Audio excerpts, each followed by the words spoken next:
Today, we're going to be talking about Nehemiah. And no, I'm not going to read chapters 1 through 12 in Nehemiah. Okay, I'm just going to go ahead and give you that blessing because there's some names in there I can't pronounce. But we are going to go through Nehemiah because it's such an important part of the life of this church at the moment. Have you ever lost something? A loved one? A pet? A house? A job? Or maybe at times you seem like you have lost yourself. When we look at our scripture today, we will see a sad situation that brought down a whole nation. Imagine all of those questions that I just asked happened all at the same time. The year 586 BC, this very issue occurred with Jerusalem. It was shredded to pieces, utterly decimated. This city was nothing. This destruction did not come from a storm. It did not come from a flood or a fire. It came from another nation, Babylon. The armies came in and they leveled every home, homes that were built by the hand of God's children. The temple was burned down. The great wall around Jerusalem was reduced to rubble.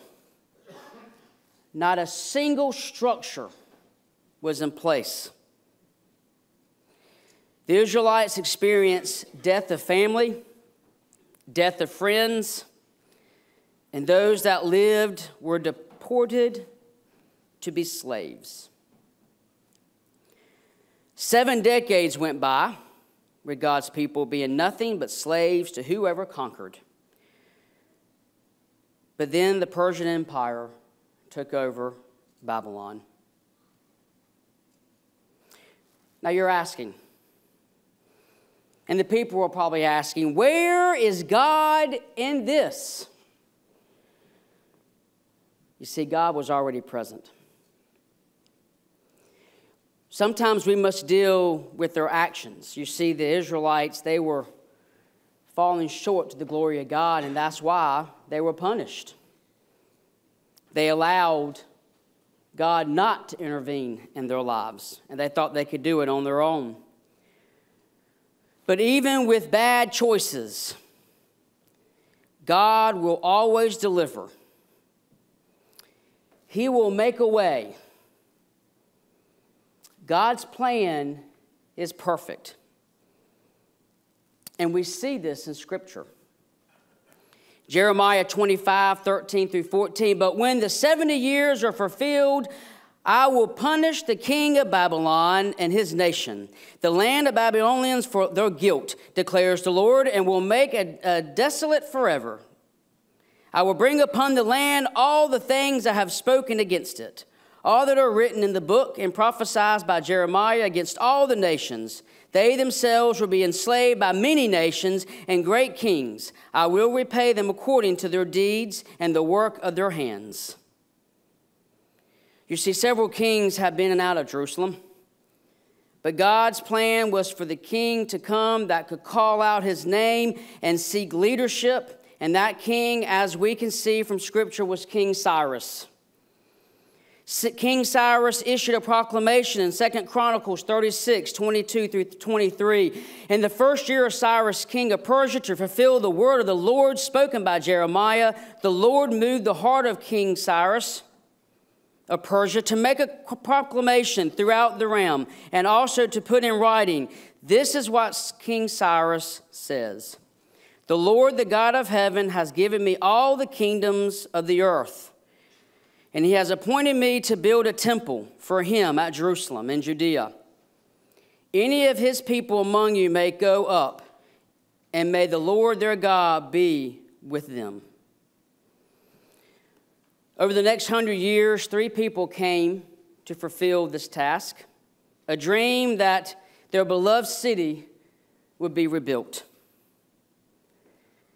Zerubbabel, the governor of Judea, the politician. Zechariah 4:10, the hands of Zerubbabel have laid the foundation of this temple. His hands will also complete it. Then you will know that the Lord Almighty has sent me to you, who despise the day of small things. Men will rejoice when they see the plumb line in the hand of Zerubbabel. To bring back the government affairs of God's people, order and structure. God is a God of order and structure. The priest, Ezra. God moves King Xerxes to commission Ezra the priest and scribe to return to Jerusalem and teach the law of God to any who do not know him. Ezra 7, verse 12. Xerxes, king of kings, to Ezra the priest, scribe of the law of God of heaven, greetings, and now I have issued the decree that anyone in my kingdom belongs to the people of Israel. Its priests or Levites who are willing to go up to Jerusalem with you may go. For you are the ones sent by the king and his 7 counselors to supervise Judea and Jerusalem with regards to the law of your God, which is in your possession. So God was offering affairs, was offering structure, was offering order. And now God was providing wisdom and knowledge of his law, not of man's law. But who we're going to focus on today is the layman. Had no title other than a cupbearer to a king. The least of the 3, like I said, a cupbearer, was the one that truly showed hard work and labor to the people of Jerusalem. You see, grief will happen in our life. God never said when you become a Christian, when you accept Jesus Christ into your Lord and Savior, hunky-dory you're going to be, skipping along, singing great, wonderful songs. And in fact, when you accept Christ into your heart, you're a magnet for trouble because Satan doesn't want it. He doesn't want you to grieve to your Lord. He doesn't want you to reach out to your Lord. You see, Nehemiah looked straight in the face of his heartache when his brothers came and informed him of his city, his people, that it was just rubble. He did not put on a happy face. He did not pretend like nothing had happened. He did not try to keep his emotions in check. And in fact, he sat down there in front of some men and he wept. His mourning continued for days, the Bible says. Brothers and sisters, it's okay to weep. It's okay to stop and cry. Brothers and sisters, it's okay to take off your work gloves and mourn. Humble yourself in front of the Lord. But notice what Nehemiah did when he took his grief to the Lord. He did not handle the weight alone. He did not pretend that he was God. He prayed. Nehemiah 1, starting at verse 4. When I heard these things, I sat down and wept for some days. I mourned and fasted in prayer before God's heaven. Then I said, Lord, the God of heaven, the great and awesome God who keeps his covenant of love with those who love him and keep his commandments, let your ear be attentive and your eyes open to hear the prayer of your servant. Is praying before you day and night for your servants, the people of Israel. I confess the sins we Israelites, including myself and my father's family, we've committed against you. We have acted very wickedly towards you. We have not obeyed the commands, the decrees, and the laws, and you gave your servant Moses.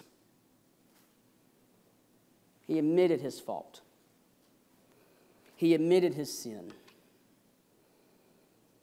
And then he knew God would deliver. I mean, he even replaced eating with prayer. He took the burdens to the Lord and found the grace of God to be sufficient.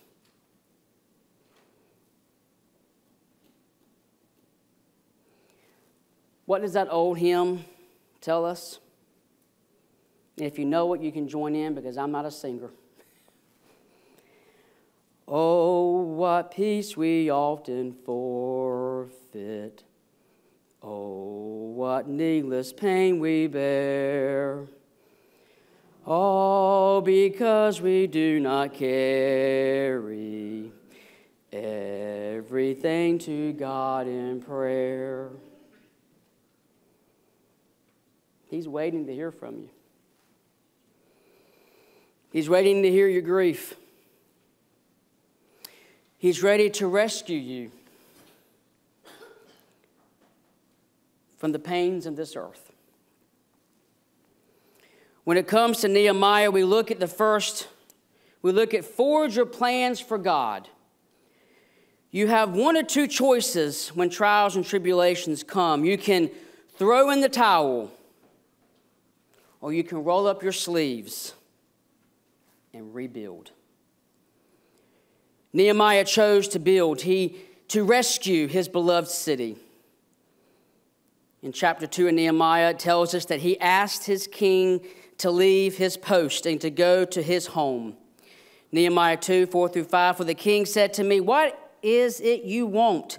Then I prayed to God of heaven, and I answered the king, if it pleases the king, and if your servant has focused favor in his sight, let him send me to the city in Judea where my ancestors are buried so that I may rebuild it. You see, Nehemiah was a cupbearer. He was on suicide watch every day. Because whatever the king ate, guess who ate it first? Nehemiah. Whatever the king drank, guess who drank it first? Nehemiah. So if someone was going to die, it was going to be Nehemiah, and if it wasn't quick enough, it'd be the king. See, Nehemiah knew his role each and every day. He didn't complain. I'm sure he was nervous. I would be, not going to lie. I ain't drinking that. But he knew that's where God placed him. And he could be God's witness to those around him. And you notice in Scripture, he was saying, oh, King, have mercy. I love you. I honor you. And then he asked this question, because to tell a king, hey, your cupbearer needs to leave. Because there has to be a trust thing with the cupbearer. And the king had trust in Nehemiah. But to replace Nehemiah, that's a trust issue that the king probably did not have. And so for him to say, yes, you may go to your people and rebuild that city, God worked through that king, because that king knew that now he had to have somebody else. So would that person be just as faithful and actually sip the cup and eat the food before I do? When he arrived in Jerusalem, he did a midnight tour of the city.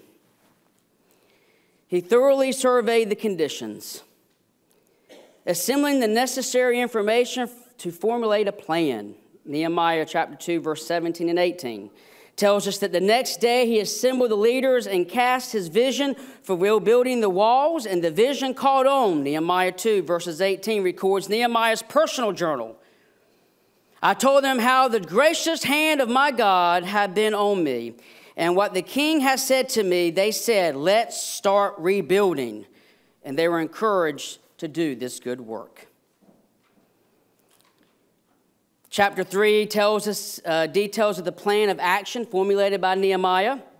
Work teams were assigned to 10 different gates, each tackling their part of the whole project. In chapter 4, Nehemiah captures the camaraderie and determination of the people of God with these words, as in verse 6. So we rebuilt the wall until the entire wall was joined together up to half its height, for the people had the will to keep working. Was it difficult? Absolutely. Were there oppositions?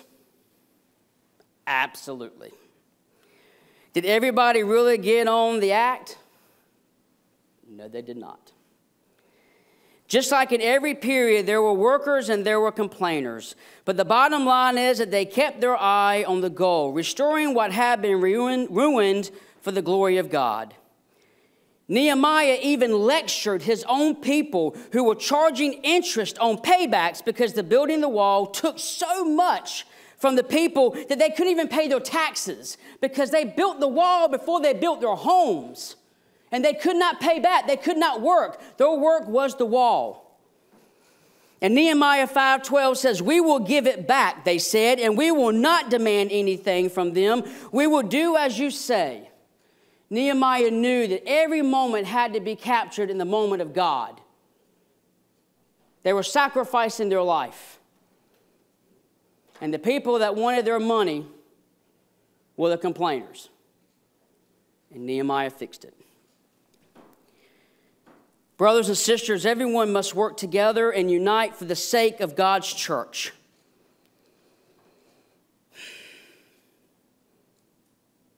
The rubber around us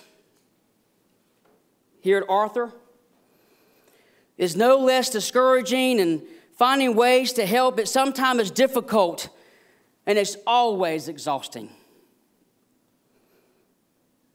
But there's hope. Because we all have a purpose, and we must use our blessings to continue the work of our ministry. We are seeking to organize our efforts to form a common goal and the will to keep working for the glory of God and the good of this community. You must seek the call from God of your desires and gifts and deliver them as sacrifice, as labor for God's goodness that He has given and will continue to give. I don't do chainsaws because I like my hands and feet. But people in this church can handle a chainsaw, and they can cut down that tree. Some of us can cook, obviously. And that's a blessing. That's a desire that God gives you. Some of us can preach. Some of us can teach. Some of us can sing. Some of us can pray. Every desire that God gives you, it can grow this church. It can help this church. It can show the leadership of this church that we are one. Find a place and let us form a mighty force for Christ in this community. Together, we must forge our plan with God and allow our rescue story to develop. And once we forge our plan, we start again with God. There was a man who, he always wanted a parrot. Just an exotic bird, he just recited, and so one came up available. Maybe eBay, I don't know. But he got the parrot, and he brought it home. He was so excited. He got the cage set up, got the food. He Googled how to take care of parrots. But this parrot had an issue. He loved to talk. But he had some foul language, Andre. Buddy, he would say things that would make a sailor blush. And he wouldn't stop. On and on and on. And this owner, he was getting so frustrated. He was like, I'm going to call a priest in, lay hands on him, throw some holy oil on this bird. I mean, he was doing everything he can. And what made it worse is when visitors came over to the house, this bird was acting the fool. He did it just on purpose, he felt. And one time a guest left, and he got so frustrated, he grabbed that bird by the neck and he shook it. Ah! And he put him in this cage, and it was quiet for a few minutes. Like a toddler, when you punish them, what did they do? They talk right back. You ain't going to tell me to stop. And that bird kept on, and on, and on, and on. And that man, but all the strength he had, he thought of one thing that would maybe keep him quiet. He threw him in the freezer. He shut the door, and he walked away. And you can hear it. You know, the wings flap and everything moving in there. About 5 or 6 minutes, it got quiet. He's sat in the living room. He's like, am I doing the right thing keeping this bird in the freezer? I don't know. I don't want him to get hurt. And he says, it's been quiet way too long. And so he went in there and he opened up that freezer. And that bird stretched his wings out. And he walked on his arms onto his shoulder, pecked him on the cheek, and says, I'm sorry. You'll never hear another word from me. And the man said, it took a freezer to get you to be nice? He says, no. I want to know what the chicken did.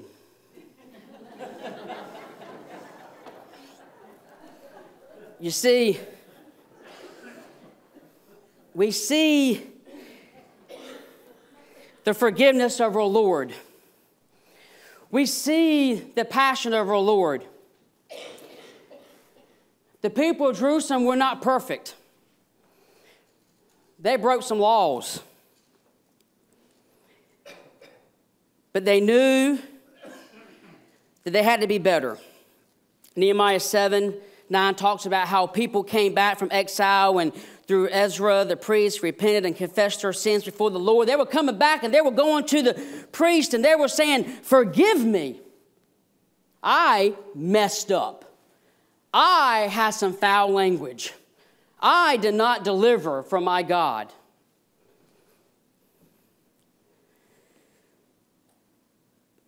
There were some hard times. There were some painful losses. There's some deep hurts. And we all need a spiritual wake-up call. You see, the Israelites didn't blame bad luck. They finally examined themselves before the Lord. God had thrown them in that freezer, and it shook them up. And in that freezer, they were able to see what had happened to those before them. The ones that went against God. The people that were wiped out. The people that were killed. The people that were punished by God. They saw that frozen chicken. And they said, no more. No more. I'm going to build my city. They realized that their harsh trials were in the fact a severe mercy from God to call them to clean hearts and renewed commitments. Building that city, building that wall, building that temple was not easy. But they knew they had to do it. They had to slave in the labor to build that city because there's the ones that knocked it down.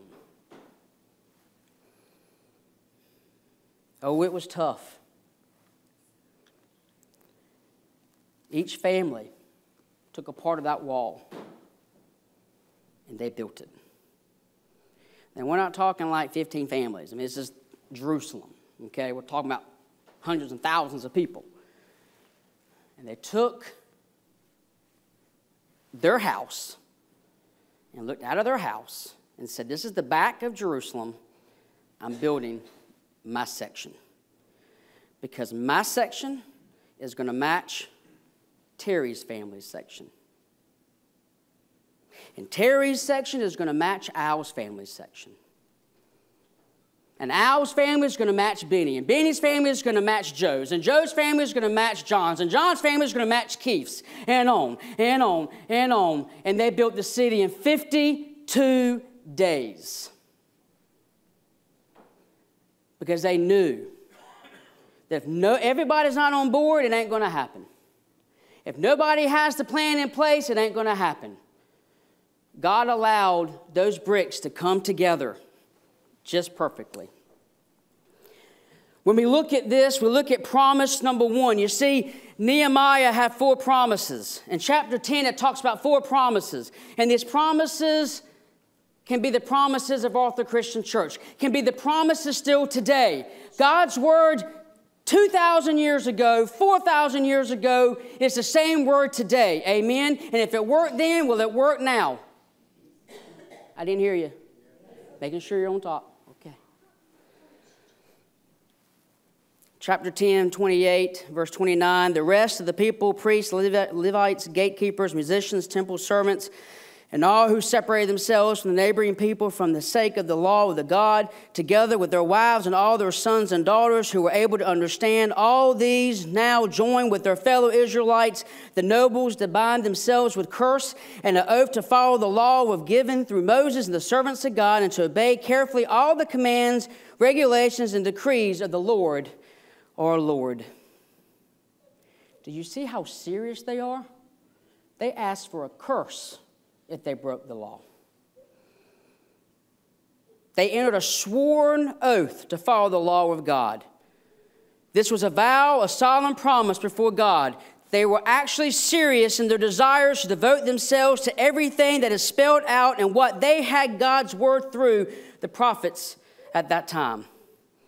William Booth, the founder of the Salvation Army, was one that was asked about his secret was to an incredible ministry. This is what he said. God has had all that there was of me. There have been men with greater brains than I, but from the day I got the poor of London on my heart and caught a vision of what Jesus Christ could do with me and them, on that day I made up my mind that God should have all of William Booth that there was. I made up my mind that God should have all of, state your name, Bradford Foster Roberson. Nehemiah 10, the people are saying that they are so serious to submit to God and His word that they are willing to curse. They get a curse if they fall. That's serious. Now we are free as Christians from the condemnation from God in a sense that we have grace. We have Jesus Christ. We have the cross. Those sins have been nailed on that cross. We have been forgiven. We have Jesus, and we don't have to go through a priest to talk to Him. We can directly go to our Father in heaven. What a blessing it is. We know this because of the word, the promise He had not broken and will not break. Promise number 2, separation from the world. Nehemiah 10, verse 30, it talks about, we will not give our daughters in marriage to the surrounding people, will not take their daughters as wives for our sons. The underlying principle here is that God wants His people to be profoundly different, uncompromised in their values and undivided in their loyalties. Brothers and sisters of Arthur Christian Church, we have to stand on a foundation of the Word of God. We do not deviate, for whoever comes into this sanctuary, whatever lifestyle they have, they will know who we believe in. And if they don't like it, we will pray for them and we will say, we love you, come back, but we're not changing because of you. God changes. Amen? We have to stand on a foundation, because there's churches out there that don't have a foundation. They used to. And they allowed the world to come in. We have to have a foundation. We have to separate ourselves from the world and not to go out to some jungle and hide and get away. But no, we have to invest in, we have to go out there and we have to show them who we are. We have to walk outside that door and our actions should say who we are and what we believe in. That's how we get away from this world. This world is not helping you. This world does not love you. In fact, this world hates you. We are pilgrims passing through. Let's not let the world separate us. Your speech, your habits, your choices, your values needs to be all from the Holy Spirit. If so, allow that flow within your life and allow God to grow His church with that attitude. Promise 3 is Sabbathing for God's people. Nehemiah 10, verse 31, when the surrounding people bring merchandise or any kind of grain to sell on the Sabbath day, we will not buy from them on the Sabbath or holy day. We will also leave the land uncultivated in the 7th year, and we will cancel every debt. The word Sabbath means to cease, to stop working, to celebrate, to be finished. God instituted the Sabbath as a day of the week to set aside for God. This is expanded beyond just observation of a day. Sabbathing is a choice that can be pressed upon any day of the week, a choice to rest in God. Jesus told us that the Sabbath was made for man. It is a gift that is so important, God demands you receive it. God knows we need rest. Amen? And it's okay to put down your work gloves, Randy.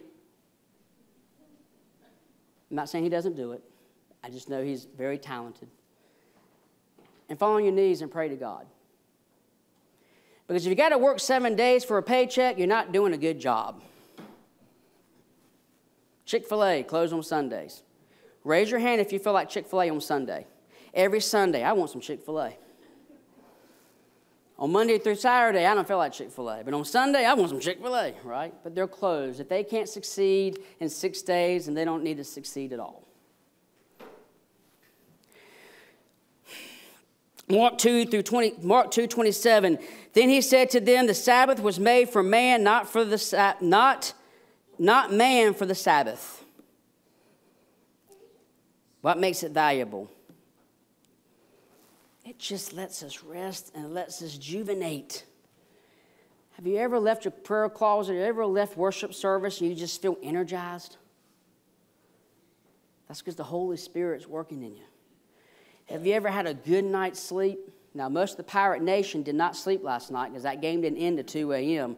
I went to bed. I didn't watch it, and I'm glad I didn't. I'm glad Liberty beat them. Hallelujah. Don't want to blame God. You know, that's a Christian school. I'm just kidding. But we needed rest. If I was up to 2 a.m., I could not be here today fully focused and allow God to work through me.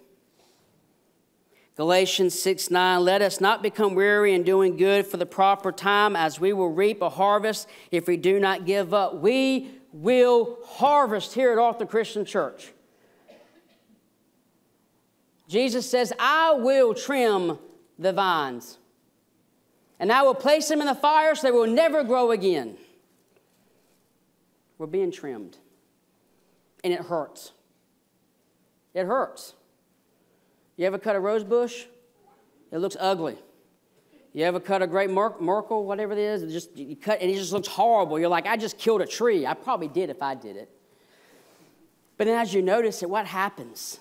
It starts to just get bigger and better. You know, I'm not a gardener. I kill things. I kill plants. If it don't scream and poop, it's going to die, okay? Because if I can't smell it or hear it, it's done. My yard is a yard of Brad Roberson, okay? I'm happy with it. I do what I can. It's a wild thing. I love weeds. They love me. But sometimes it's hard when we're pruned. Promise number 4, support for God's work. Nehemiah 10, verse 32 and 39, the phrase house of our Lord is used 9 times. It refers to the temple which had been rebuilt. And what they pledged themselves to do is support the work of the Lord in that place of worship. You need to know that at this time, again, I said in the beginning, they had not built their own homes, but they trusted in God. We will not neglect Arthur.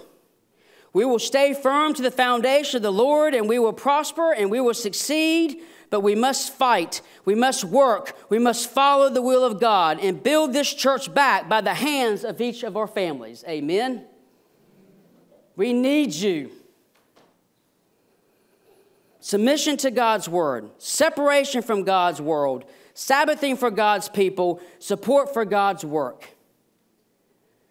Some of us need to grieve and take their burdens to the Lord.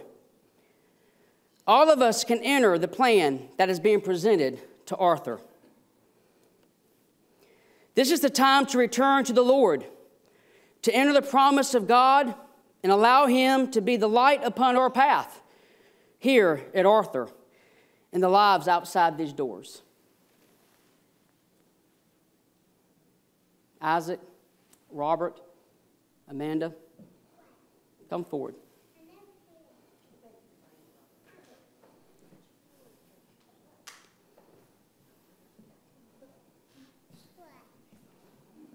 I love you, buddy. Man, I don't like this. Can I go to lunch with somebody after church? Robert's his daddy's child. This is the Roberson family. I'm ready to build. I will build my wall in front of my house. I'm here for the long haul. I'm here. But I'm going to need help. I don't know what's going to happen, who's going to come and deliver us, what leadership, but I can tell you the leadership is praying for this church. And I can tell you the last week, if I could bleed tears, I would have. I've been on my knees so many times this week, you just can't imagine. Can't imagine. But we're here. We're going to build that wall. And I ask you to join me. This altar is not just to be looked at. This altar is to come to and to deliver your sins, to deliver your burdens, and to tell the Father, your Father in heaven, I don't have the skills to build a wall, but I have a desire to serve my Lord. And no matter what desire the Lord gave me, I'm going to use it to help Arthur Christian Church into the future. I love brownies. And so we're going to play a song. It's called Rescue Story. And I'm going to ask this church, if you can, join me at the altar. Let's come to the altar. Let's build a church. We have the foundation. We have the leadership. We just need to come together and build it, family by family. And at the end, no matter how long it might take, I'm hoping 52 days. But at the end, when we look back, there will be no cracks. There will be no cracks. Amen? Brother Jim?